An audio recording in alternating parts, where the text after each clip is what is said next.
In season 5 of the HBO show The Wire, the Baltimore city government had a budget shortfall and the police department was asked to deal with cuts and make do with what they had. And this was so that Mayor Carcetti could allocate funds as needed. This decision had a direct impact on the investigation into Marlo Stanfield because Marlo had become the most dangerous criminal in Baltimore at that time.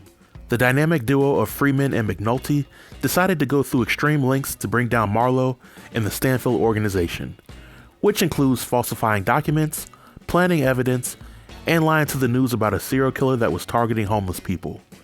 Freeman and McNulty were essentially committing serious crimes in their quest to bring down Marlo, but as some may say, it takes a criminal to catch a criminal. As Freeman and McNulty were knee-deep into the investigation, Greggs was pulled out of her murder investigations to assist with the fake homeless serial killer. It was at that time that McNulty felt guilty about the ruse, and he decided to tell Greggs everything.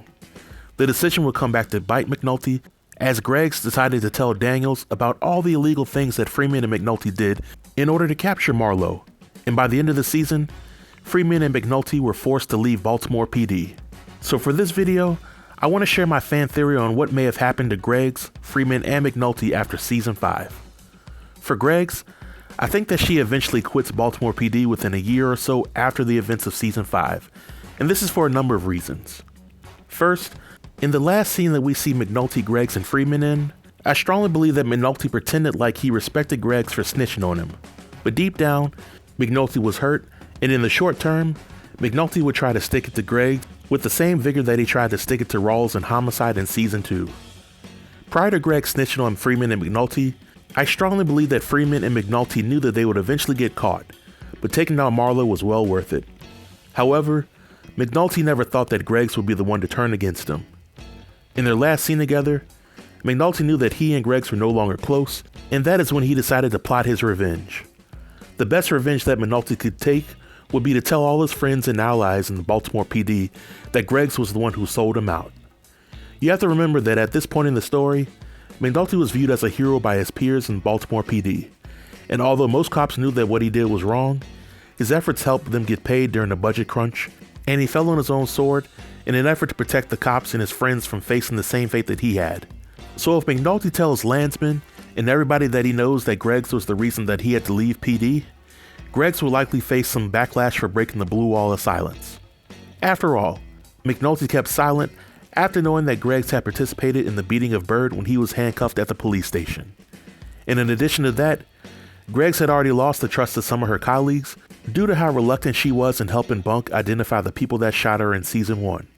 And when you couple all that with how the job has negatively impacted her personal life, specifically her love life with Cheryl, I think that Greggs leaving sooner than later makes the most sense. But I don't think that Greggs' story ends there. I think that once Greggs leaves Baltimore PD, she will follow Herc's footsteps and become a PI for Daniels.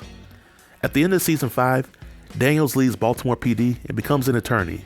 And Daniels and Greggs were pretty tight with one another back in the good old days. I can see Daniels looking out for Greggs, which would in turn help Greggs get back on track with Cheryl, and it would allow her to see Elijah more often.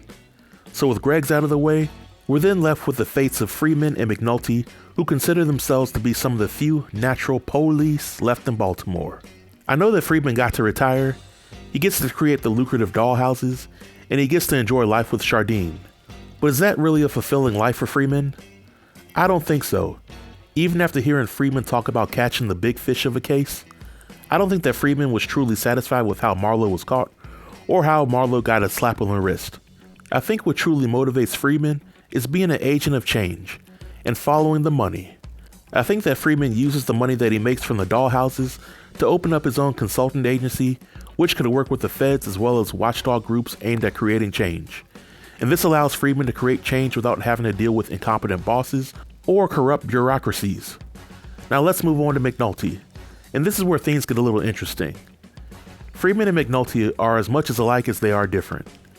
I think the biggest difference between Freeman and McNulty is that Freeman has been in the game long enough to know how it ends. Therefore, Freeman is better equipped to play the long game than McNulty is. With that being said, McNulty ends season 5 having left Baltimore PD with a seemingly unknown future. But I think that leaving Baltimore PD was probably the best thing for McNulty. I don't think that McNulty left the way that he wanted to leave, and the betrayal from Greggs may have made him more jaded than before. but life after Baltimore police is more fulfilling for McNulty. I think that McNulty takes his relationship with Beatty to the next level, and they eventually get married. Beatty was a huge positive influence on McNulty's life, and the horrors of investigating cases for the Baltimore PD will no longer haunt him. However, I don't think that McNulty is completely done with police work. Being that McNulty resigned from Baltimore PD, and he was never criminally charged, McNulty would likely be eligible to get another job in another police department, and if he does, he'll likely stick with patrol because that's what brings him the most happiness. But I think that this happiness may ultimately be short-lived if the bosses see what good of a job he can do outside of patrol and McNulty is transferred to a unit that he doesn't have the freedom to do what he wants. But this is my fan theory, and I want to know what you all think about it. Do you agree or disagree with it? Feel free to leave all comments below in the comment section, and I'll be sure to reply to everybody. Until next time, stay tuned and stay safe. Peace.